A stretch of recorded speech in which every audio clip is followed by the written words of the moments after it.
What's the vibe? Oh, what's the vibe? What is the vibe? Listen, I got a little story to tell y'all. And you know, all my stories always end with a moral of the story, but this time it's kind of slightly different. But let me tell y'all what's the vibe. Y'all, most of y'all know I'm from Louisiana. In fact, a very small town in Louisiana is where I'm from, right? A small town. So, with that being said, the ratio of white to black, it was more white kids. But it was a whole bunch of black ones too. You understand? Like the ratio was different, but not that much really and truly. You know what I'm saying? Like we still was the minority. If you look at it, you know what I'm saying? But at the same time, we was the majority. You understand what I'm talking about? We was the minority, meaning in numbers, but not really. It wasn't that big of a difference. Like I could say it wasn't like 2 black people in the whole school. It wasn't like that, but it wasn't like all black school or half and half. It was just maybe a little bit under half, if just by me guessing, okay?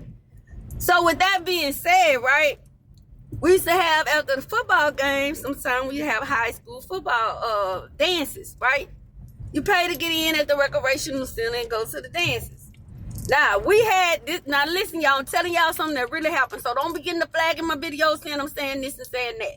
I'm going to hold my hand up for one and I'm going to do this. So we had a recreation center and we had a black recreation center, okay? But the ones, like, we would have parties there, like somebody would rent it and have a party or something like that, or a birthday party or something like that, and it was across the tracks on our side. You see where I'm coming from?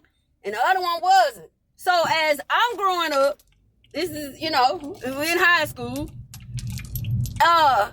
we kind of partying together because you're going to the one that's associated kind of with the school. I think we kind of went to the one where, because they was having them every Friday, like almost every Friday night after the football game. And we really didn't do it every week. You know what I'm saying? It was somebody's birthday or whatever. So needless to say, everybody was going over there. Now, check this out. When you talk about DJing, you know what the DJs was all the time at the ones that was over there at that rec, right? The DJ was oftentimes, right? But that never stopped us from going to the party.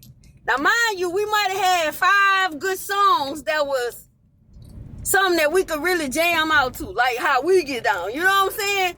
That was like artists like Run DMC, Michael Jackson, the Beastie Boys, like, you know, like a little bit of that. Nilly Vanilli. And let me tell y'all something. If y'all not canceling Drake, y'all owe Nilly Vanilli an apology. Okay?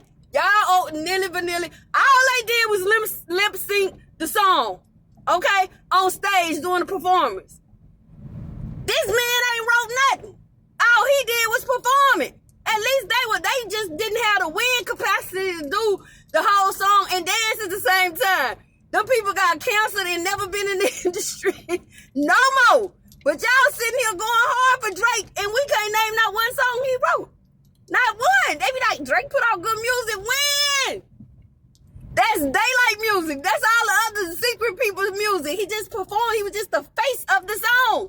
And he practiced it until he got it sounded right. Okay? It's a difference. That's what we trying to say. Y'all taking it to a whole nother level, but I'm starting to see who take it to the whole nother level. People that's copycats like that. People that don't have no creativity. That's the only people that is like pushing for Drake. Because if you're a creator and you make something and you take your time and you invest in that, you appreciate other people that appreciate the craft the way you do. You ain't feeling all that boppity bop and we over here writing and all this hard stuff, trying to come up with stuff that's going to, you know what I'm saying, play with the people's mind and get them thinking and all that. And then you got this lollipop bum drop hollering about something. Do you love me? You know what I'm saying? Like, think about that. If you take your time, that's even if you create any type of art and somebody just come along and take your shit. Man, you ain't gonna like that.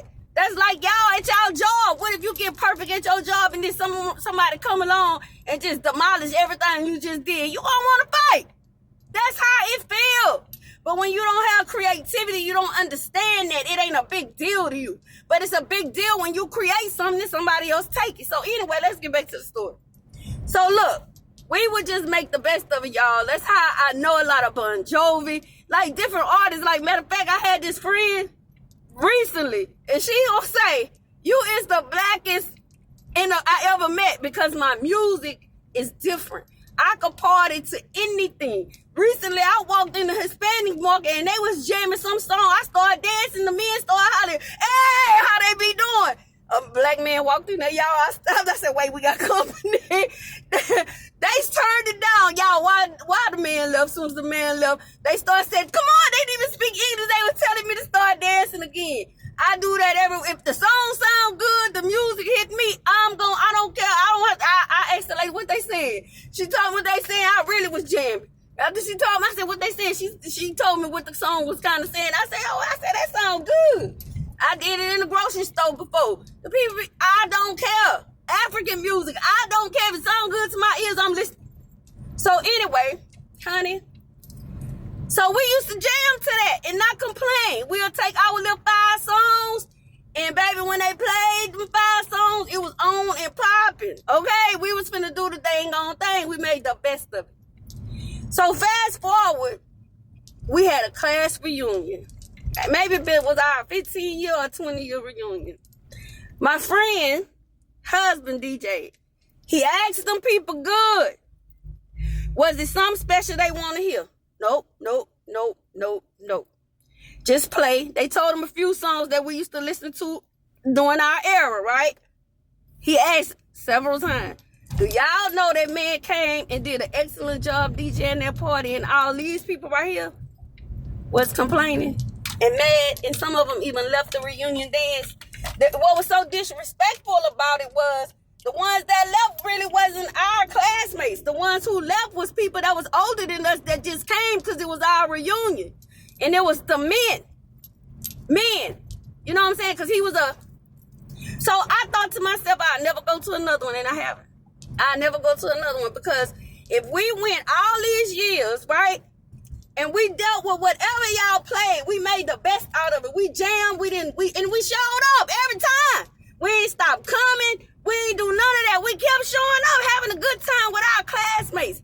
But if you, after 20 years, you still can't accept Zydeco and different types of music that cater to the whole crowd as a whole, he was playing everything. But they didn't like the fact that he was playing a lot of the requested songs that we was asking. But the man had a whole catalog. He was worried about that. Like, okay, what they want to hear? He asking her. Like, he from a city. You understand what I'm saying? He ain't from this small country town where he know just what y'all listen to. Them people be used to listening to all types of stuff. Caribbean music. So when he asked, and that was what was disrespectful, he asked. So if you had something you wanted to hear, you could have said it then. But that's the cowardness in him. So this whole thing with Kendrick reminds me of that. How many Super Bowls that we sat through, right? We never stopped watching the Super Bowl, even if we didn't like the performers. Half of them people we don't even be knowing. But yet they can't. Listen, it's starting to be apparent to me that we can't be happy unless somebody else gives us permission. And they comfortable with the way that we being happy. And right now, I'm a little bit tired of it. I'm a little perturbed of it. Because if you don't have nothing nice to say to how we do it, don't say nothing at all. Okay? Ain't nobody asked y'all to tune in. You wanted to tune in because you wanted to hear him diss Drake. But we can't say what you don't want to say and then worry about why we keep saying the most coddled people that cannot accept the truth. That's y'all. That's y'all. Y'all want everybody to tiptoe around because you feel comfortable. Well, you know what? It's a new day and the people is tired of it. We tired of y'all.